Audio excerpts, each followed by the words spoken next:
Ночное небо над Кабулом снова озаряют фейерверки и слышны звуки автоматной очереди. Мировые информационные агентства передают, что так талибы празднуют победу над Паншером. В движении заявили, что взяли под свой контроль весь Афганистан. Жесткое заявление сопротивления для Талибана. Досмотрите это видео до конца, и вы узнаете то, что вас приятно удивит. Подписывайтесь на наши обновления, чтобы всегда оставаться в курсе событий. Мое послание Талибану в том, что мы хотим мира по всему Афганистану, и особенно мы хотим мира в Паншере. Но если никто не согласится на мир, мы с Божьей помощью продолжим сражаться. У нас нет проблем с техникой, оружием и боеприпасами. Мы готовы к миру, но если кто-то хочет воевать, мы готовы воевать. Салахиддин Раббани, афганский политик, сын легендарного ныне покойного Бурханиддина Раббани, осудил нападение Талибан на Паншер и призвал талибов к мирному урегулированию вопроса. Обращаясь к руководству Талибан и командующим силам талибов на севере и северо-востоке Афганистана, Салахиддин Раббани призвал их не воевать с фронтом народного сопротивления, отметив, что в стране нет внешних сил, против которых следовало бы вести боевые действия. Политик подчеркнул, что Паншер сегодня стал центром народного сопротивления, и афганский народ ожидает от талибов прекращения насильственного решения проблем. Он предостерег Талибан, заявив, что продолжение насилия в отношении народа рано или поздно приведет к возникновению новых очагов сопротивления в стране. Война с Паншером не делает вам чести и может стать историческим позором для Талибан, убивающих своих братьев и разрушающих их дома, подчеркнул Бурханиддин Раббани, обращаясь к талибам. Вы с ним согласны? Свои ответы напишите нам, пожалуйста, в комментарии.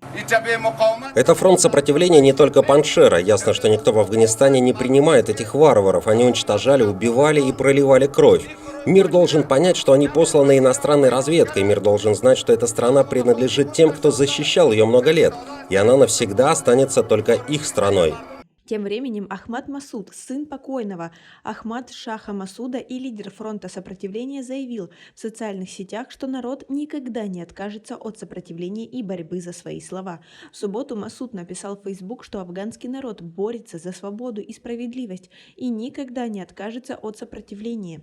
«Мы никогда не перестанем бороться за Всевышнего, свободу и справедливость», написал он. По словам Масуда, сопротивление не ограничивается Паншером и включает афганских женщин, которые также продолжают бороться за свои права. Паншерское сопротивление стойкое до сих пор, или сопротивление наших отважных сестер в Герате, которые подняли голос в защиту своих прав, показывает, что люди не отказались от своих законных требований. «Не бойтесь никаких угроз», отмечает Ахмад Масуд.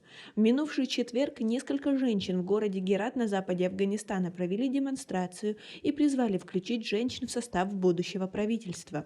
Днем позже, в пятницу, группа женщин вышла на улицы Кабула с требованием о включении женщин в состав будущего правительства, в том числе на ключевые посты. Вот уже несколько дней вблизи Паншера продолжаются бои между боевиками Талибан и силами фронта народного сопротивления, возглавляемого Ахмадом Масудом. Также Ахмад Масуд выразил благодарность соседним странам, которые поддерживают их сопротивление, в числе которых также Таджикистан. Также Ахмад Масуд указал, что считает Таджикистан братским народом и благодарен ему за ту поддержку моральную, которую сейчас оказывают таджики. И надеется, что в будущем такие отношения будут только развиваться. А как вы относитесь к такой ситуации? Свои ответы напишите нам, пожалуйста, в комментарии. Отряды сопротивления насчитывают порядка 15 тысяч бойцов. В основном это местные жители, этнические таджики, а также бывшие военнослужащие правительственной армии, не перешедшие на сторону талибов. У нас пока на этом все. Оцените наше видео подпиской и лайком. До скорой встречи!